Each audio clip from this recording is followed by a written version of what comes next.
বিসমিল্লাহির রহমানির রহিম। আমি ৭ নং পশ্চিম ষোলশহর ওয়ার্ড শ্রমিক দলের সাংগঠনিক সম্পাদক।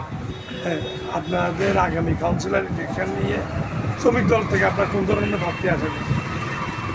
আমাদের তো আগে আসলে আমাদের দলের মনে করেন দুঃসময়ে নির্বাচন করেছিল আমাদের এসকান্দর ভাই, চট্টগ্রাম মহানগরের সাবেক যুগ্ম আহ্বায়ক, বর্তমান কমিটির সদস্য উনি। তো আমরা আশাবাদী আসলে বর্তমান সময়ের জন্য তরুণ সমাজের জন্য তরুণ রাজনীতিবিদ দরকার। সেই সুবাদে মনে করেন আমাদের এখন চট্টগ্রাম মহানগরের যুগ্ম আহ্বায়ক আছে আরিফ চৌধুরী শাহিন ভাই, ওনার পাশাপাশি আবার আমাদের মঞ্জু ভাইও আছে। তো আমরা চাই যারা দুঃসময়ে নির্বাচন করেছে দলের জন্য, দুঃসময়ে দলের জন্য যিনি নির্বাচন করেছে এসকান্দর ভাই দলের জন্য দুঃসময়ে নির্বাচন করেছে।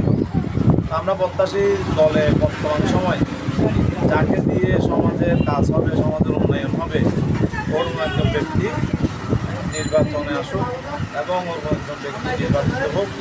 আমাদের ৭ নং পশ্চিম ষোলশহর ওয়ার্ডের যেন ভবিষ্যতে সমস্ত মেহনতি দুটি মানুষের পাশাপাশি ভালো হয়, আমাদের রক্ত এলাকার পরিবেশ পরিচ্ছন্নতা যেন সুন্দর হয়। আমরা ওরকম আশাবাদী সুন্দর একজন কাউন্সিলর আমরা কাউন্সিলর চাচ্ছি, যিনি অত্র ৭ নং ওয়ার্ড পশ্চিম ষোলশহরের জন্য মানে কি নিষ্ঠার সাথে কাজ করে যাবে, মেহনতি মজলুম দুঃখী মানুষের পাশে দাঁড়াবে। ওই ধরনের একজন কাউন্সিলর সামনেতে নির্বাচন করে আসুক, আমরা এতে প্রত্যাশী। ধন্যবাদ আপনাকে।